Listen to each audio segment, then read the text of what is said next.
उसके लिए soft skill की ट्रेनिंग कराई जाएगी पुलिस कर्मियों को, जिससे कि किस ढंग से हमें लोगों से बातें करनी है, विक्टिम से मिलना है। वो already it is in process, but will ensure कि पुलिस कमिश्नरेट में जोधपुर में इसको प्रायोरिटी पे कराया जाए, जिससे कि इस तरह की घटना की पुनरावृत्ति ना हो। सर, आप परिवार के मुखिया हैं, आदर्श थाने में भी अगर इस तरह की घटनाएं होती तो जो इसकी जांच ऑलरेडी एक आईपीएस अधिकारी कर रहे हैं, तो उसके पहले मुझे कहना कोई उचित नहीं होगा, परंतु जो प्राइमा फेसी जो तथ्य आए हैं और ये मामला माननीय न्यायालय के संज्ञान में भी है, तो इसमें 2 लोगों को हमने सस्पेंड किया है और जो भी रिपोर्ट में तथ्य आएंगे डेफिनेटली हम उसको पॉजिटिवली लेकर के उस पर कार्रवाई करेंगे और आने वाले समय में कोई ऐसा मौका नहीं आने देंगे जिससे कि कोई ऐसा व्यतिक्रम रहे और पुलिस और प्रशासन और जो वकीलों के बीच में कोई ऐसी बात आए। Thank you. तो तमाम जो है पूरा घटनाक्रम जो चला उस दिन शेखर मिनिस्टर को आप सुन रहे थे, वो साफ तौर पर कह रहे हैं कि हम ये कोशिश करेंगे कि इस तरह के मामला उसकी पुनरावृत्ति ना हो, लेकिन इन सबके बीच में 2 लोगों के सस्पेंड होने की बात भी कही है। फिर उन्होंने ये भी कहा कि जांच लगातार जारी है और जो भी रिपोर्ट आएगी उसके आधार पर ही आगे हम कार्रवाई करेंगे। पुलिस कमिश्नर लगातार फोन पर बातचीत कर रहे हैं, अधिवक्ता भी कुड़ी थाने के बाहर आंदोलन कर रहे हैं। दोनों जो पक्ष हैं वो एक दूसरे के खिलाफ निलंबन की कार्रवाई कर रहे हैं और ये मामला कोर्ट पहुंच चुका है, जिसमें आज पुलिस कमिश्नर को भी कोर्ट ने तलब किया था और इस मामले को काफी गंभीर माना था। ये तो समर्थक कोशिश करते हैं जांच करने की, जितनी जांच हो पाती है।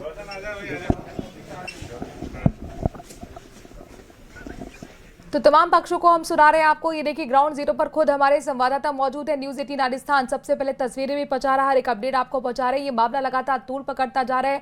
आपको याद होगा एक वीडियो बहुत तेजी से सर्कुलेट किया गया था जिसमें बहस होती हुई नजर आई थी पुलिस कर्मियों की और अधिवक्ताओं की। इसमें हस्बैंड वाइफ कपल थे, दोनों ही अधिवक्ता थे और ये अधिवक्ताओं ने आरोप लगाया कि पुलिस कर्मियों ने उनके साथ एसएचओ ने दुर्व्यवहार किया है और इसी पे आक्रोशित होकर हड़ताल पर चले गए अधिवक्ता। विरोध प्रदर्शन आज भी किया जा रहा है। तो वहीं दूसरा पक्ष यानी पुलिस का भी साफ तौर पर कहना है कि ऐसा कुछ भी नहीं है। शुरुआत यहां पर अधिवक्ताओं की तरफ से की गई थी। वो वीडियो भी आपको हम दिखा रहे हैं। तस्वीरें में 2 तस्वीरें देख सकते हैं। पहली तस्वीर लाइव है, कोर्ट परिसर के बाहर की तस्वीरें हैं ये। अब ये हियरिंग पूरी हुई है कोर्ट के अंदर। अब लिखित क्या आदेश दिया गया है ये भी आप अपने दर्शकों को बताएंगे। लेकिन कुल मिलाकर कोर्ट ने आज बड़ी टिप्पणी की थी और कहा था कि मामला गंभीर है और ये सुनिश्चित किया जाए कि इस तरीके का मामला दोबारा नहीं सामने आएगा। पुलिस कमिश्नर को भी आपने सुना, न्यूज 18 से वो बातचीत में साफ तौर पर कहते नजर आए हैं कि 2 लोगों को निलंबित करने का कार्रवाई हमने की है, साथ ही जांच चल रही है अधिकारी के लेवल पर और उनके आधार पर। इस वक्त की बहुत बड़ी खबर, बड़ा अपडेट, एसएचओ रीडर को सस्पेंड किया गया। पुलिस कमिश्नर को आप सुन रहे थे कि 2 लोगों को कार्रवाई करने की बात उन्होंने कही थी। निलंबन की कार्रवाई की गई है, उसमें एसएचओ हैं और रीडर हैं, उन दोनों को उनके खिलाफ ये गाजगिरी है, कार्रवाई की गई है और सस्पेंशन की कार्रवाई की गई है। चंद्रशेखर हमारे संवाददाता इस खबर पर ज्यादा जानकारी के साथ जुड़ गए। चंद्रशेखर, आज सबसे पहले बताइए कोर्ट के अंदर क्या कुछ हुआ है और कोर्ट की तरफ से क्या लिखित आदेश सामने आ गया?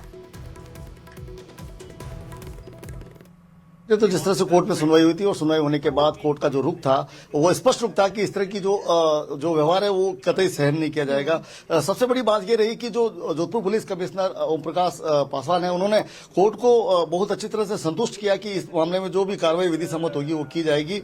और सुनवाई होने के बाद लगातार 4 घंटे तक जो है अधिवक्ताओं के दोनों जो संगठन है उनके साथ उनकी लगातार बात होती रही और आखिर उन्होंने निर्णय लिया कि जो थानाधिकारी हमीर सिंह है और रीडर जो है उसको सस्पेंड कर दिया गया और उनके खिलाफ जो है जांच आईपीएस को सौंपी गई और जांच लगातार जो है जारी है। अगर बात करें तो अधिवक्ताओं से हम बात करेंगे, जानेंगे कि क्या जो है उसको लेकर उनका रुख रहेगा। संतुष्ट है कार्रवाई से? क्या 2 लोगों को सस्पेंड किया, क्या संतुष्ट है आप? हाँ, संतुष्ट जी, 2 लोगों को सस्पेंड कर दिए गए, संतुष्ट है। नाथुराम जी, नाथु सिंह जी समाप्त है, क्या लगता है आपको कि ये कार्रवाई पर्याप्त है?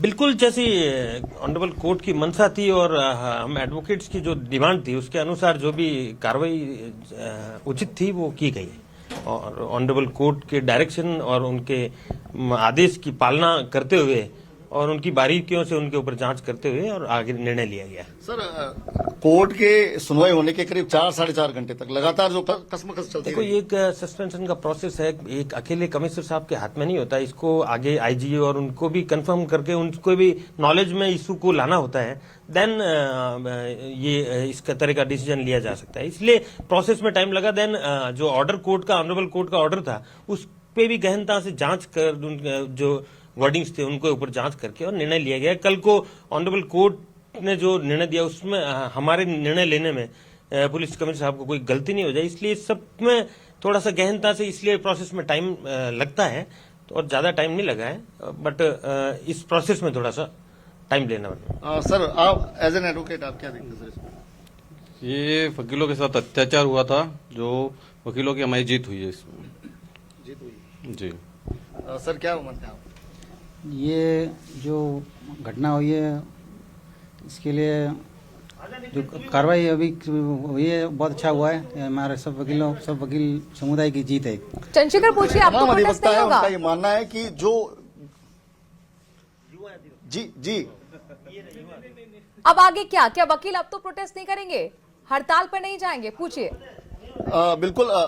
बिल्कुल जिस तरह से राजस्थान लॉयर्स एसोसिएशन के अध्यक्ष आनंद पुरोहित ने बताया था कि ये तमाम जो ये फैसले हुए हैं, अब कुड़ी थाने के बाहर जो प्रोटेस्ट कर रहे हैं उन अधिवक्ताओं को ये फैसले बताए जाएंगे, उसके बाद आगे का निर्णय लिया जाएगा। संभवतः ये माना जा रहा है कि जो मांग थी वो पूरी हो चुकी है, तो संभवतः शाम तक जो है ये हड़ताल खत्म हो जाएगी। चूंकि आज पहले से ही जो कार्य बहिष्कार की घोषणा कर दी गई थी, ऐसे में ठीक है, तमाम बहुत बहुत शुक्रिया चंद्रशेखर, तमाम जानकारी हम